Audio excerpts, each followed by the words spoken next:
all of the best things that have happened to me in my life have come about not as a result of my plan. What if the reason that we don't feel like we have enough is because we don't give enough? We don't have the courage to give enough.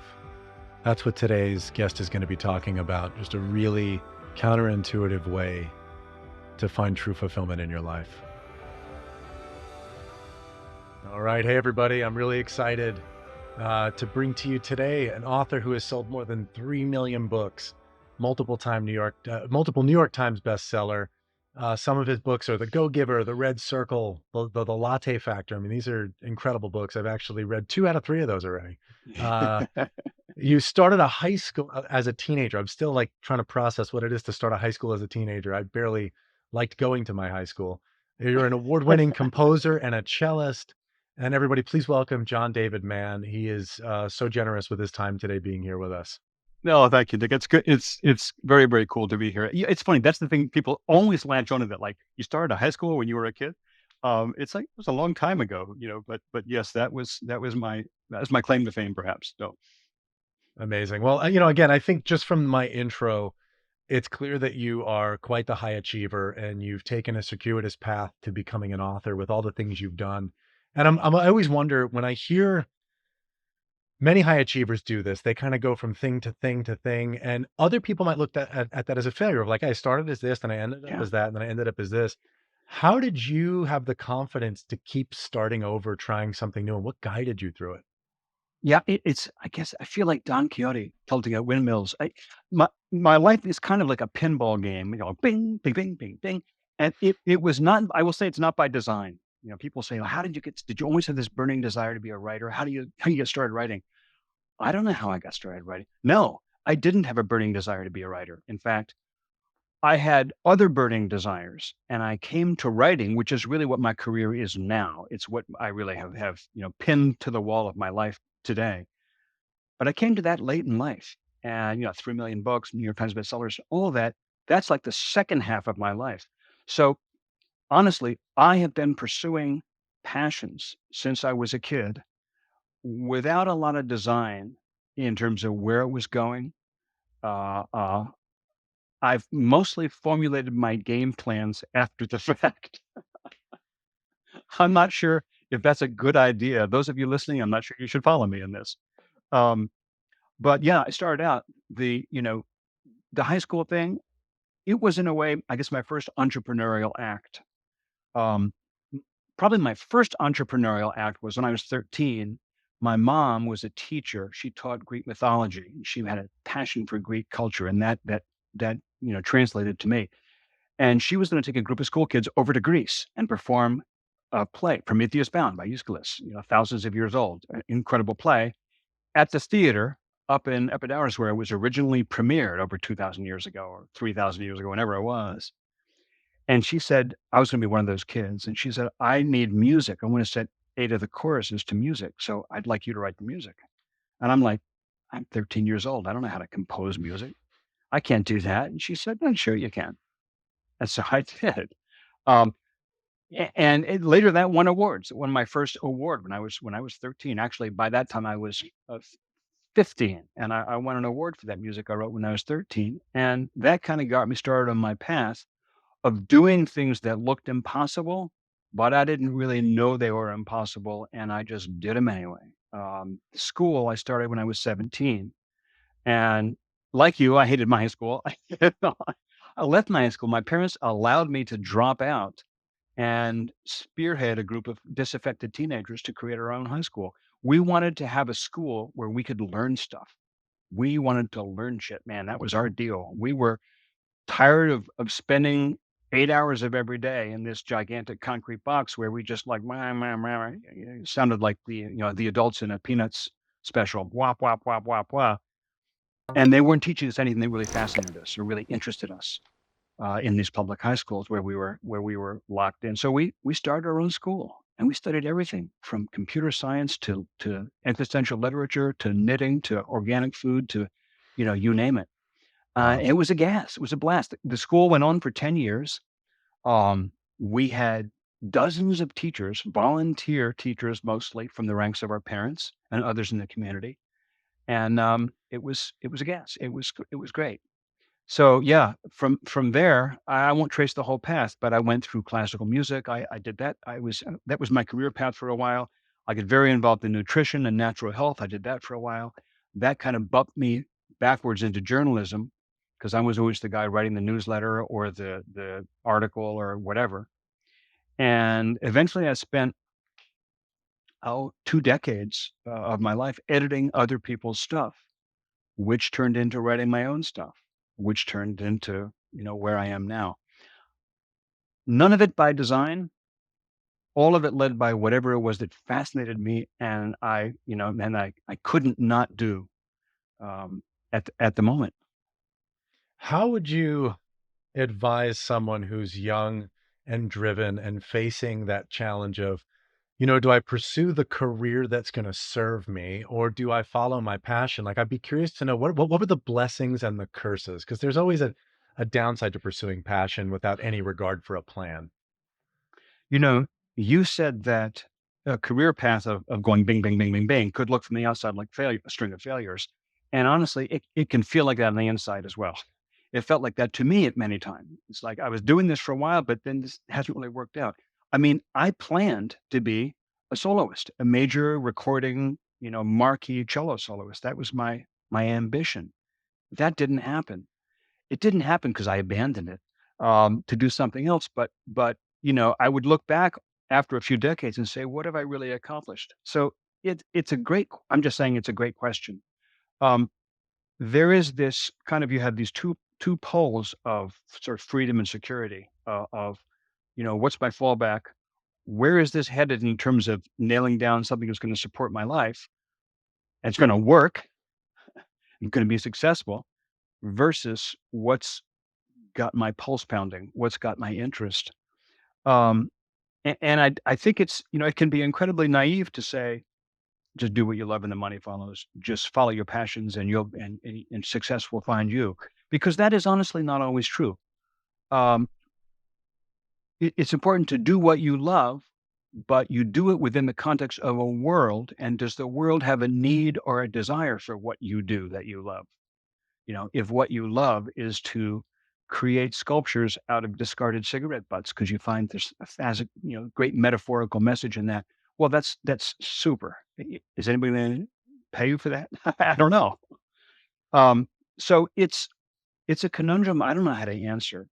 What I do know is this: sometimes you pursue what is practical in front of you and discover in that something that you love. And I'll give you an example. I edited I'll tell you, Nick, I didn't say, "Man, I wanna be an editor." I got into editing because I needed to put money on the table. I needed to keep the lights on. I found in that subjects that I was fascinated in, but honestly, editing other people's stuff was kind of a grind. It wasn't my stuff, it was their stuff, and I was kind of like being a janitor. I was cleaning up their messy writing, and it never occurred to me that there was gonna be a passion in that for me, but what happened was, unbeknownst to me, all those years of editing were training me how to clean up my own writing, which is a huge part of being a successful writer.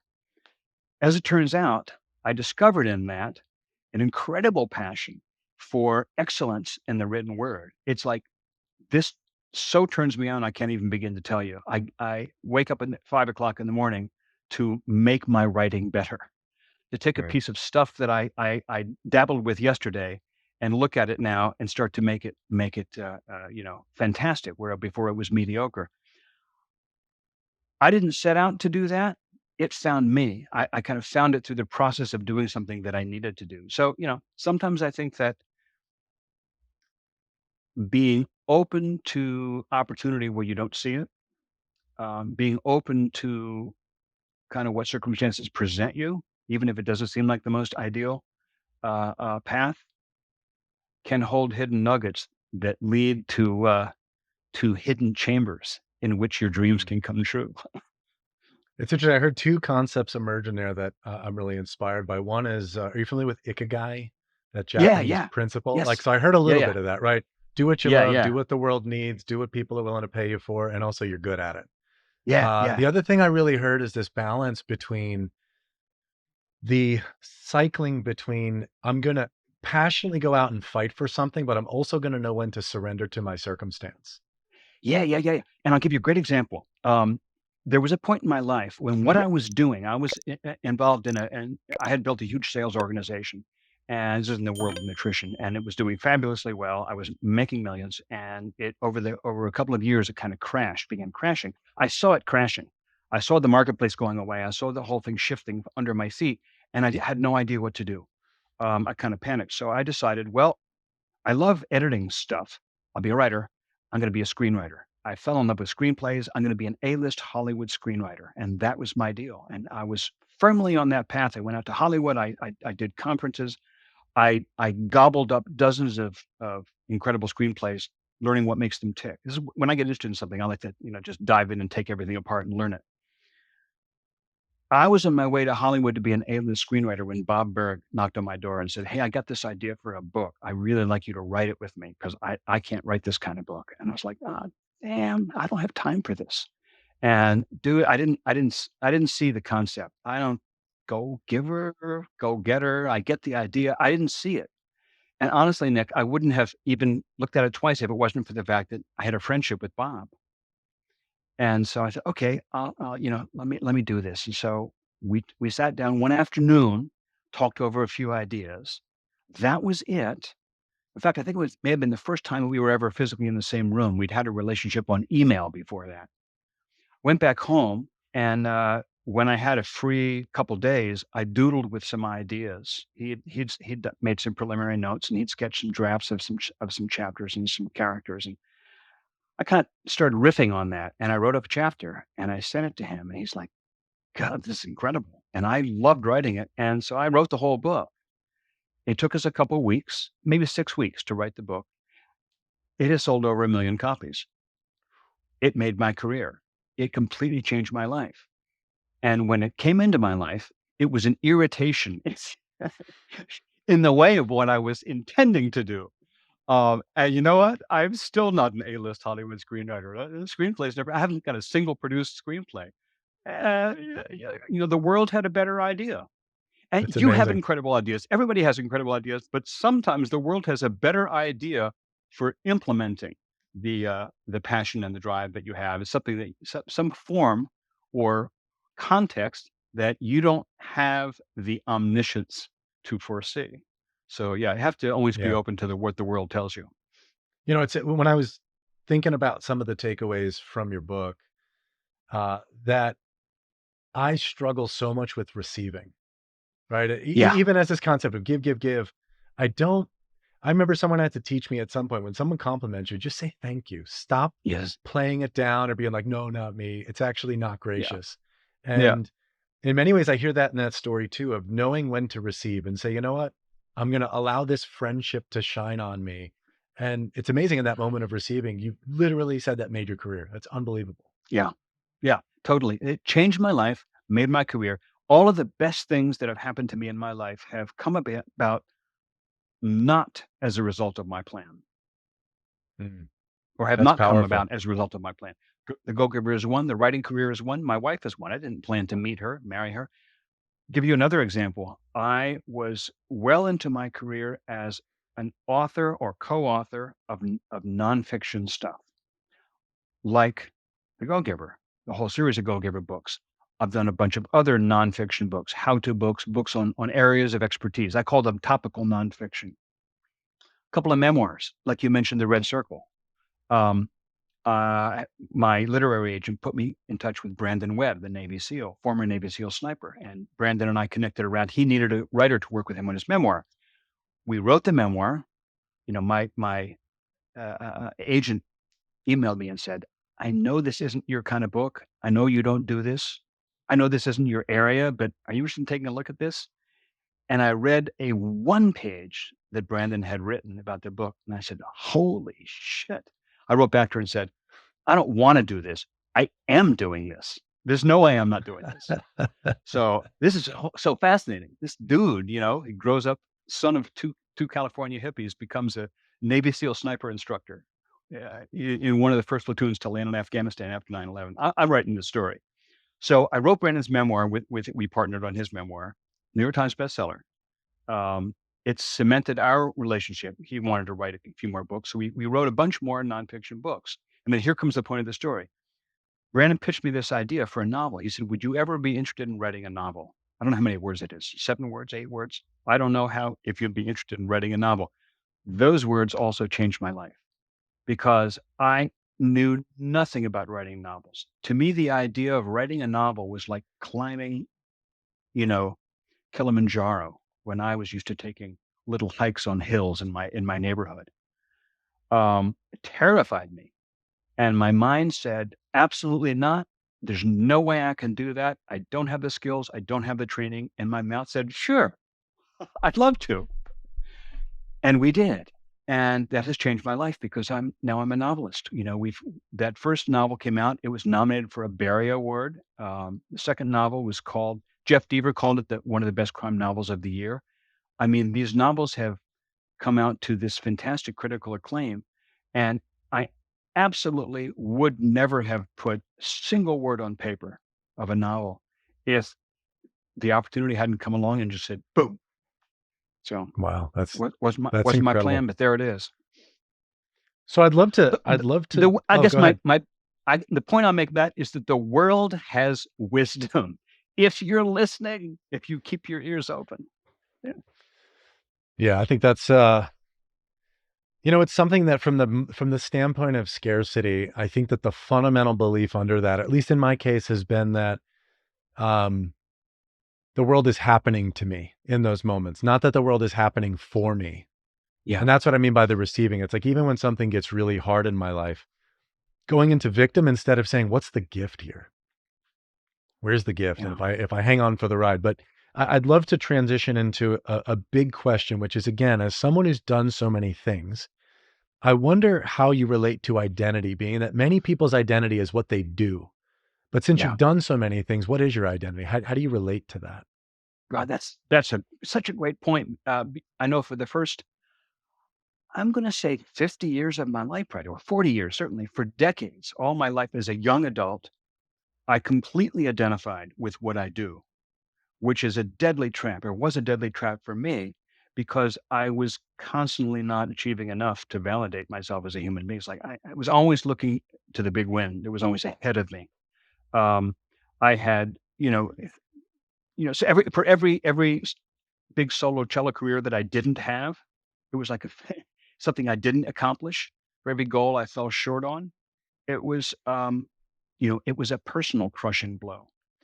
And identifying with what I do, you know how there's this famous dichotomy, they talk about, Descartes and I think therefore I am, cogito ergo sum.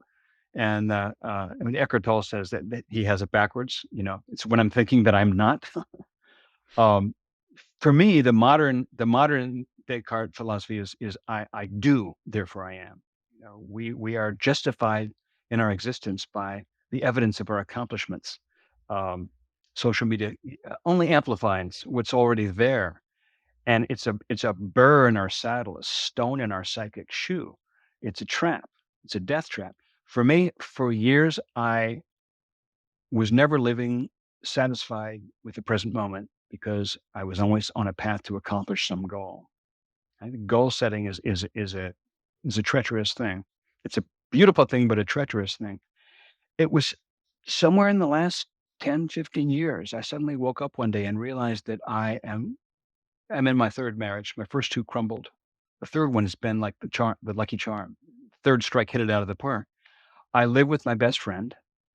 I get up every morning after a good night's sleep. I feel rested.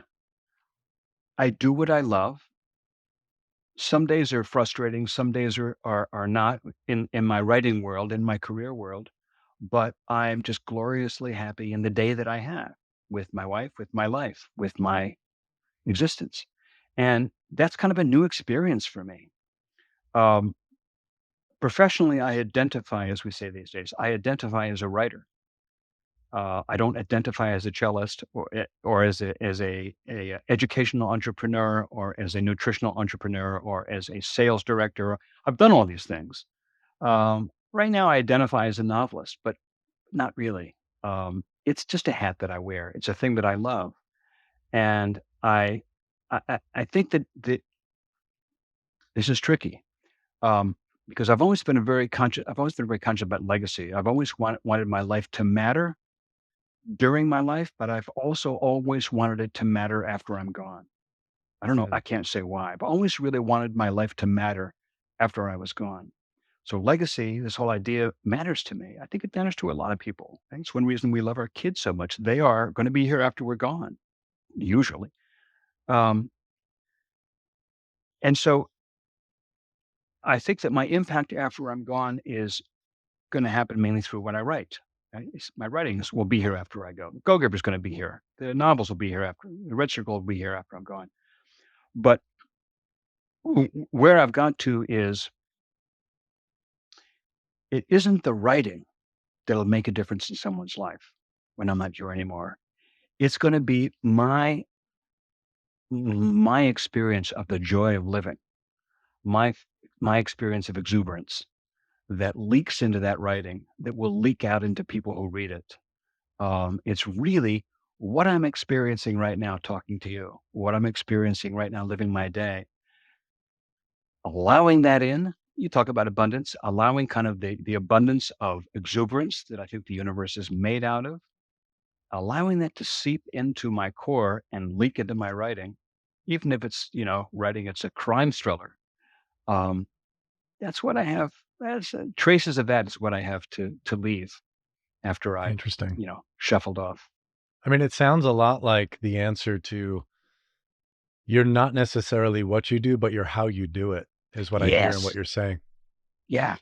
How you do it and how you experience it. Yeah. Yeah, Yeah.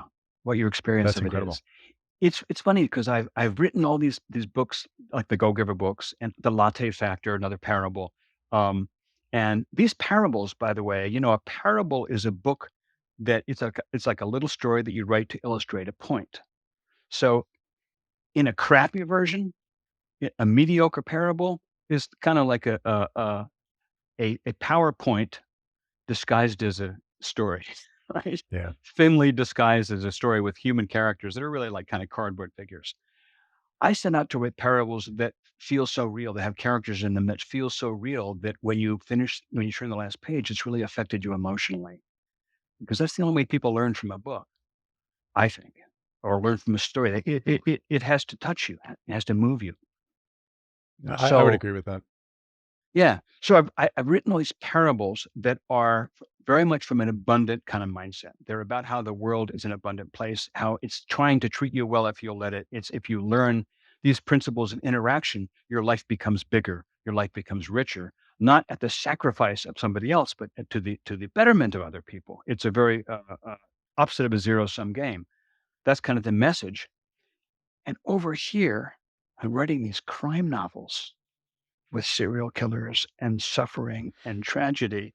And it's kind of a weird thing. Like a lot of my friends, when I started writing these, I thought that a lot of my friends would go, "Dude, this isn't you. What are you doing?" But it is. It is the same. It's. I don't want people to read a book like The Go Giver and come away saying, "Oh, this guy thinks that the whole world is a bed of roses. It's all unicorns and fairy tales and rainbows." Suffering is real. The world is a hard place. When we talk about abundance, it's so easy to have it inside this reaction of like, yeah, you think there aren't people dying in the streets? You think poverty isn't real? You think suffering is? No, it's real. The world is a hard place. And the universe is an abundant place. And reconciling the tragedy and the glory, the suffering and the exuberance of the world is um is a fascinating thing. It's a challenging thing. I always come down the side of the universe is benign for all of the evidence to the contrary that it is a benign universe that's Yeah. rooting for our success, rooting for our fulfillment, rooting for our joy. Um, And I love finding the seeds of that, the kernels of that in these crime stories. I think that's why people love crime stories so much. Finding the heroism, finding the hope, finding the little triumphs. So yeah, that's my life now.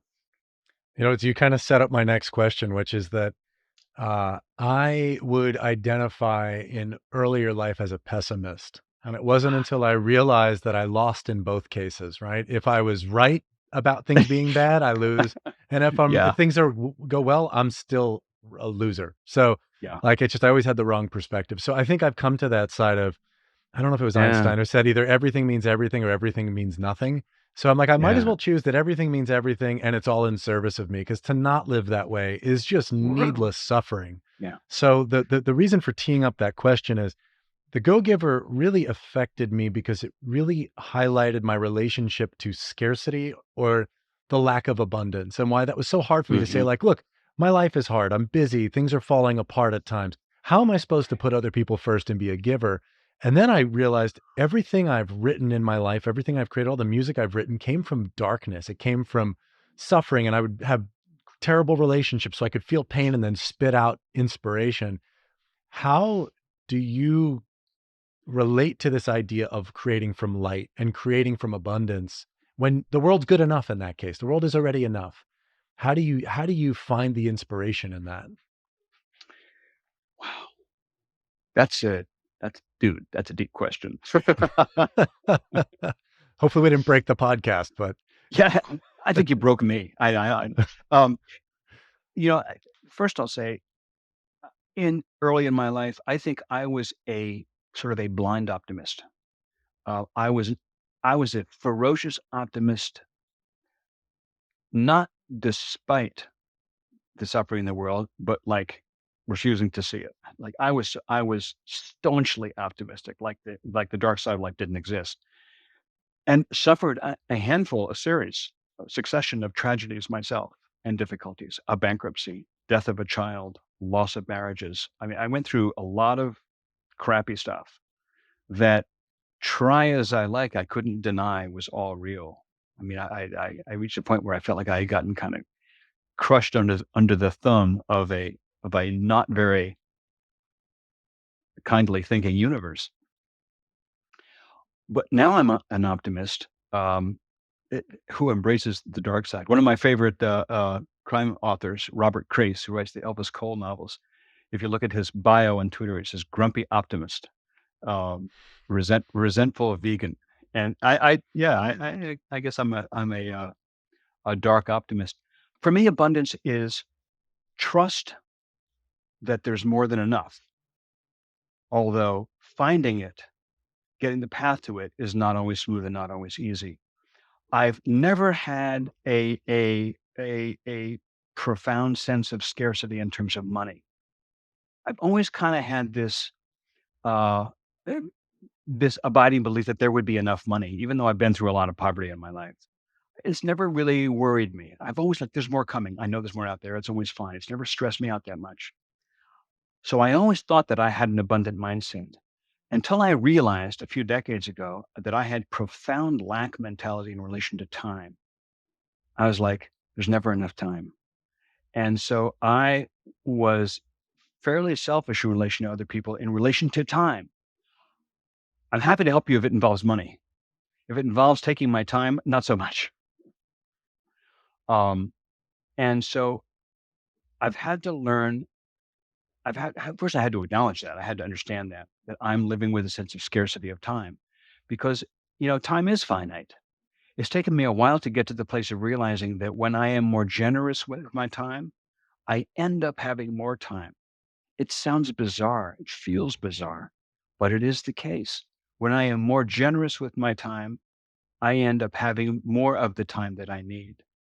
For me, also, a lot of that has come with learning what to say no to. Uh, with a sense of scarcity, I would have a tendency to say yes to every opportunity that came along out of a sense of scarcity. Early in my career as a writer, I was doing a lot of co-writing, a lot of taking on other people's writing projects, and I would basically say yes to anything that came along, even projects that I wasn't that excited about, because I felt like I had to. I reached a point. It's funny, one time I got a contract for a book. It was one of my very first books. In fact, it was my very first book just before The Go-Giver. I got a contract for it, and it was like my first New York contract for a book. I got an advance for this book. It was great. I got my advance, my contract for the next book. I met with publishers. This publisher was very excited about the book. It was Harper Collins. They wanted to do the book. They said, "It's a deal. We'll ink it tomorrow." I went back to my hotel room and I called my current employer and resigned and said, I was editor for a journal. And I said, "I love you guys. I've had a great time here, but I'm going to be writing books." So I resigned. And the next day, I got a call from my agent. The publisher had backed out. I was like, "Oh shit, man." Just like my parachute just collapsed and I just resigned. Um, and it was at that moment that I realized, paradoxically, I had to start saying no to projects I didn't wanna do. They really didn't suit me, um, because I had to make room for the stuff that was gonna work. I had to make room for the stuff that was gonna be really a great project. I had taken this project, out of desperation, and something in me knew I don't think I'm answering your question, but I'm gonna get to it. Something in me knew that that wasn't a project that was gonna bear fruit. Felt like it was I was taking it out of desperation, but I took it anyway. It was only when the universe yanked that rug out from under me, I was like, "Okay, this is definitely a message. I am opening up my ears here. I hear you." Um, so the first thing I guess I'll say around that is creating out of a sense of scarcity has always led me astray. Creating out of a sense of, "I gotta do this because if I don't," you know, uh, that feeling of anxiety. Creating from anxiety, it doesn't work for me. Creating from the total lack of anxiety. I have to sometimes get up in the morning and sit in my chair, talk about abundance, not in terms of money, not in terms of time, but in terms of ideas. I, like most writers I know, suffer from the belief that I don't know how to write this next book. That these last 2 books worked, but I'm out at sea without a paddle. I'm up Schitt's Creek here with this next book. I don't know what I'm doing. I'll have to sit down in my chair at 5 o'clock in the morning with a cup of tea and give myself an hour of just, like, limbering up my mental muscles and getting rid of the negative message I'm telling myself. I'll actually verbalize them. I put my thought process out loud and hear myself saying, "I have no idea how to write this book. I have no idea what to do with this chapter." I'll say, "Dude, really? You have no idea? Well, you know what? That's okay, because there's an abundance of ideas out there. Just shut up, stop with this, take a breath, and the ideas will come." Um, I have to actually work to make myself a relaxed, open channel almost every day of the writing process. It's does that make sense? I It think that does. has I think that Yeah, has no, it's entrepreneurial overtones as well, or entrepreneurial versions as well. yeah, I mean, I hear these incredible themes coming through in what you share. So two things came through on that that really, again, stuck out for me. Number one is this idea of meditating or getting access to your underlying motivations behind your decisions. That, again, it's easy to lie to yourself and say, "Oh, I'm abundant. That's why I do everything that comes to me." When in reality, it's a scarcity play, Yeah. right? And so that idea of really asking the question, am I doing this for anxiety? Am I doing this for abundance and love? To live in that energy attracts that energy is what it sounds like. But the second thing that I heard too that I really, really love is it sounds like, especially as a person who wants to be a writer, who wants to create, it sounds like when you really stop and listen is when you're guided. It sounds like that's when you connect to some source. And I love that idea too of it actually ties up to the next point. And again, I only recently found out about the Go-Giver marriage. Ah. Um, and I often don't shut up. I often just talk and talk and talk. The podcast is amazing for me because I have to sit here, ask questions, and shut up and listen. But I'm very curious to know more about this idea of, again, I literally have lights shining on me right now. Most of my life was the desire to be in the spotlight. And as a person who performed on stages, maybe you can relate to this. I'm Yeah. finding that right now, especially in relationship to my fiance, maybe it's time for me to allow the light to be on her, for me to be a supporter, and maybe even to be the unsung hero at times. So I'm curious. Again, I know nothing about the Go Giver marriage, so forgive me asking about something that I haven't read yet. I'm curious to know how that relationship to being a listener shows up in abundance, in creation, in connecting to another human being. Yeah, yeah, man, it's so good. The Go Giver Marriage, which I co-wrote with my wife, um, and for those who don't know, the original Go Giver came out, which I co-wrote with Bob Berg. We went in this book 50-50. It's 50-50 financially, but it's also 50-50 in terms of our ideas. It's like our book. And then I wrote 3 more Go Giver books, all with Bob. So Bob and I had this, decades long history of writing these Go Giver books. Go Giver Marriage, Bob says, "I'm out," because I've never been married. It wouldn't be cool. So my wife and I wrote this book together, and she is a marriage therapist. It's like been, one of her many careers has been as a marriage therapist. So this is kind of her area. Um, but basically, we took the core Go Giver idea, which is the more you give, the more you have. It's the basic counterintuitive Go Giver principle. I call it Pindar's principle. The more you give, the more you have, which is the opposite of conventional economics, which is the more you spend, right? The less you have. Um, we say the more you give, the more you have, and applied that to marriage and relationships. It's the Go Giver marriage, but it really applies to all close relationships. And as in the Go Giver, there are 5 laws of stratospheric success. In the Go Giver marriage, there's also, we call them 5 secrets to lasting love. And what's at the core of those 5 is approaching a relationship with the spirit of generosity. We say 50-50 marriage is a formula for failure. 50 Mm. marriages like, let's make sure this is fair, right? We each do the dishes 3.5 times per week. And yeah, there's your money and there's my money, and make sure that, you don't do more errands than I do. And, and this whole idea of equity, um, toss that out the window and rather go for the spirit of generosity. And one of the places that manifests, we have a principle we call allow. One of the secrets is to allow the other person to be who they are, how they are, you know, and not try to control them. A lot of the trouble that happens in relationships grows from this seed of the need to control or the desire to control, to make you be more like me or be more like what I think would make me feel comfortable.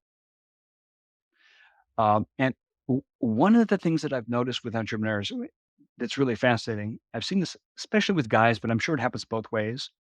um, where you have this relationship and then you're together and this guy is successful and this woman is supporting him, and then this woman's career starts to take off and now she starts to be successful, and the guy starts to get uncomfortable because of that, like feels threatened by that. And I'm like, dude, are you crazy? This is like, this should be your dream. It's The like when my promised wife's land. yeah, when my wife started to step out, because I had done scores of podcasts, thousands of podcasts for all my books over the years, and my wife was always, like, in the background. She never did podcasts. We put out the Go Giver Marriage, and all of a sudden, I'm on podcast with her, and she's talking 80% of the time, and I'm just, like, 20% of the time. I'm mostly I would always get in the podcast saying, "My job is to see her and try to look handsome." And, she's the brains, I'm the brawn. And this is, like, my dream come true because when she's in the spotlight, when her star shines, it's like the rising tide that raises all ships. My life, man, gets better. My life just gets better. And I think that's, you know, th- the the truth that underlies that is that when you live in a relationship, living this concept of, if I can help make her life better, it's going to make my life better, as opposed to, well, if I give her more support, then am I getting less support? It's like, is it a no, you don't apply the laws of conventional economics to a relationship, because if you do, the moment you do, you're lost. The moment you try Mm. to keep score, you've lost the relationship, because now we've gone to our separate corners and it's you versus me. And I love what you're saying, Nick, this thing about how maybe it's time for me to to let her be in the spotlight. Um, it's what happens is she gets in the glow of the spotlight, if there's a real us, if there's a real soul and spirit to this relationship, if it's a living, growing thing, then you are just getting warmed. You're basking in it. You're basking in it. Is like the healthier she is. One of the best things you can do for a relationship is take care of your own health. We Mm. forget that. We think that part of being generous is to take care of yourself because if you go into a marriage being all self-sacrificing and I'm just going to be here for you and I'm going to just be a martyr, you go into a relationship and sacrifice your own health. When you're 60, when you're 70, you're going to suddenly become an incredible burden to the other person. So it's kind of like the thing in the airline, if the airline gets in trouble, put your own oxygen mask on first and then help the kid. In a relationship, Yeah.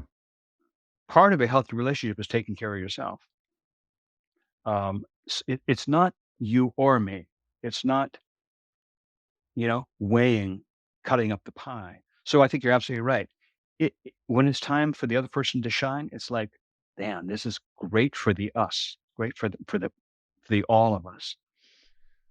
That's powerful stuff. I guess the last question I have for you today is for the skeptic in me and for the skeptic in many of us, it sounds beautiful. The idea I give more and strangely I get more. How do you address that skeptic that says that just doesn't make sense? Um, it doesn't make sense when you look at it from the point of view of marbles. Like, I got a dozen marbles. I'll give you 2, but I've still got 10, which is good. Well, shit, if I give you 4, now I've only got 8. If I give you all 12, I've got no marbles. So in terms of marbles, yes, it doesn't make sense. But human beings aren't collections of marbles. Human beings are collections of of feeling and energy. So think about this. If you give somebody uh, respect, do you now have less respect? Hmm, No. it's a If great you're point. somebody who gives somebody if you're somebody who gives your time, your attention, your care, your trust, your respect, if you give love, does that make you suddenly have less because you gave up some of yours? Love isn't marbles.